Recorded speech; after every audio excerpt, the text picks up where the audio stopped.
The problem with Twitter is that there are so many people tweeting that your tweets may get lost in all the other hundreds or thousands of tweets there are per day. I don't know how many tweets there are per day, but the problem is when if you are following hundreds or thousands of people, if Mr. Joe Smith sends out a tweet, it's possible that you may not even see his tweet because his tweet will get buried down along the list of tweets. Because whenever someone tweets, the newest tweet shows up at the top of your Twitter account.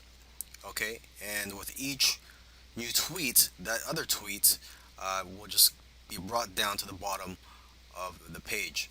So you may not see everybody's tweets, and your tweets may not be seen by most people.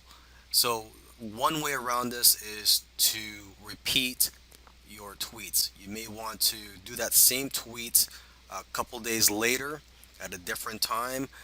You could do it a following week. Another thing you could do too is to reword it. So maybe it could grab more attention or people don't think that it's the same tweet. You could highlight a benefit in that tweet if you're tweeting towards an article that you wrote or an affiliate product.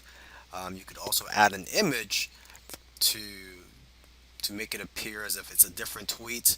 But basically, the key here is to repeat your tweets. So just to make sure that people are seeing your tweets.